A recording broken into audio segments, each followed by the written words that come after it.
যে আমাদের সুনামগঞ্জ বিশম্বরপুর সড়কে একটি ব্রিজ নির্মাণ হচ্ছে দীর্ঘদিন ধরেই। আমাদের রাধানগর পয়েন্টে একটি সেতু নির্মাণ হচ্ছে। সেই সেতু নির্মাণের পূর্বেও একটি নির্মাণ সেতু হয়েছিল, কিন্তু আপনার ব্রিজটি ভেঙে গিয়েছিল বিভিন্ন রকমের দুর্নীতি এবং অনিয়মের কারণে। এবং এখন ইতিমধ্যে আপনার গত বছর আবার নতুন করে একটি প্রকল্প অনুমোদিত হয়েছিল, এবং প্রকল্প অনুমোদিত অনুযায়ী সুনামগঞ্জ সড়ক বিশম্বরপুর সড়কে রাধানগর পয়েন্টে আবারও ব্রিজ নির্মাণ হচ্ছে। কিন্তু সবেমাত্র কাজ শুরু হয়েছে এবং এই প্রকল্পের ব্যয় ধরা হয়েছে প্রায় 87 কোটি টাকা। সেই 87 কোটি টাকার মধ্যে সবেমাত্র কাজ শুরু হয়েছে, কিন্তু বিল উত্তোলন করা হয়েছে আমরা অফিস থেকে জানতে পেরেছি প্রায় 18 কোটি টাকা। তাহলে আমাদের প্রশ্ন যে সবেমাত্র কাজ শুরু হলে কিভাবে 18 কোটি টাকা বিল উত্তোলন করা হয়? তার মধ্যে আপনার এই তিনটি কালভার্টে এই প্রকল্পের মধ্যে 3টি কালভার্টের ব্যয় ধরা হয়েছে 7.5 কোটি টাকা। তার মধ্যে 2টি কালভার্ট সম্পন্ন হয়েছে, আপনারা ব্যানারে দেখতে পারবেন। এই যে আমাদের 2টি কালভার্টের ছবি, এই 2টি কালভার্ট সম্পন্ন হয়েছে এবং 2টি কালভার্ট বাবদ এই ঠিকাদার উনি বিল তুলেছেন প্রায় 4.5 কোটি টাকা। কিন্তু আমরা বিভিন্নভাবে অনুসন্ধান করে জানতে পেরেছি এবং বিভিন্ন ইঞ্জিনিয়ার এবং ঠিকাদারের সাথে কথা বলে যে এই 2টা কালভার্টের ব্যয় সর্বোচ্চ 1 কোটি টাকা হবে।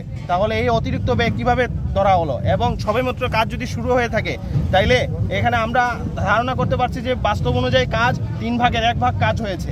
তো কিভাবে 3 ভাগের 1 ভাগ কাজ হয়ে 18 কোটি টাকার বিল উত্তোলন হয়? আমরা 4টি দাবি জানাতে চাই। আমাদের প্রথম দাবি হচ্ছে নির্মাণ কাজ বন্ধ রেখে আগামী 7 কার্য দিবসের মধ্যে সঠিকভাবে আংশিক কাজ হওয়া এবং পাঁচকৃত বিলের সুষ্ঠু নিরীক্ষা করতে হবে এবং সকল অনিয়মের যে অনিয়মগুলো চিহ্নিত হয়েছে সেগুলোর ব্যাপারে তদন্ত করতে হবে। আমাদের দ্বিতীয় দাবি হচ্ছে নির্মাণাধীন কাজের অনিয়ম প্রমাণিত হলে বর্তমান ঠিকাদারের সাথে চুক্তি বাতিল করে নতুন ঠিকাদারের সাথে চুক্তি করতে হবে।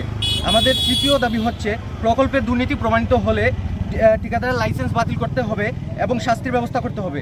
জড়িত সড়ক বিভাগের যারা দোষী কর্মকর্তা রয়েছেন তাদেরকে শাস্তির আওতায় আনতে হবে। এক্ষেত্রে আমাদের চতুর্থ দাবি হচ্ছে ভবিষ্যতে এই প্রকল্পে যেন কোনো রকম দুর্নীতি বা অনিয়ম না হয় সে ব্যাপারে একটা সুষ্ঠু তদন্ত করে একটা সিদ্ধান্ত নিতে হবে এবং প্রশাসনের সতর্ক দৃষ্টি রাখতে হবে। এবং আমাদের আজকের এই প্রোগ্রামের শেষে আমরা জেলা প্রশাসক মহোদয়ের নিকট আমরা একটি স্মারকলিপি প্রদান করব।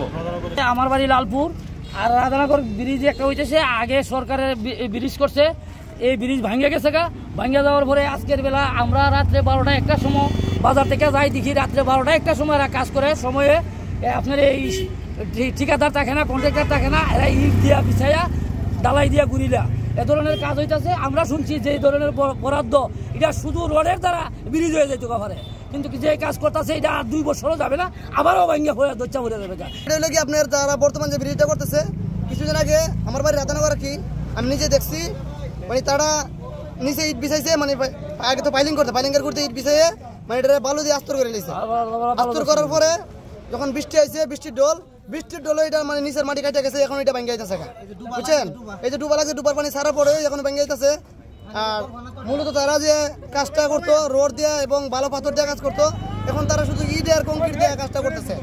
শুধু একটা কালবার দিচ্ছে, একটা কালবার একটা নৌকা চলবে না, পানিও যাইবে না, তারা একটা 2 নম্বর কাম করে, পানিতে না গেলে 2 নম্বর কাজ করে। এরা দিনের বেলা কাজ করতো না, করে তারা রাত্রে। না, এটার বিষয়ে আমরা এখানে সর্বপ্রথম আমাদের স্যার আছে, অফিসের লোক আছে অলরেডি এখানে। এই বিষয়ে কিছু না, এখানে আপনারা আসছেন দেখতে পারতেছেন যে আমাদের ওইখানে যেভাবে অফিস থেকে বলা হয়েছে ঠিক এইভাবেই বলা হয়েছে, এখানে অনিয়মের কিছু বলা নাই। রাতে এখানে কাজ করা হয় না, তো রাতে তো শুধু ওই যে রাতে আপনার ওই যে তারা রড পাকা করে ওই ব্রিজে, ওইখানে কিন্তু কাজ করে না তারা। রাত্রে ওই যে রড আছে, আমাদের রড আসলে তারা ওইখানে রড মানে ভাঙ্গা করে রড তৈরি করে, রাত্রে কাজ করে। জি না, রাত্রে এই ঢালাইয়ের কাজ রাতে হয় না একদিনে।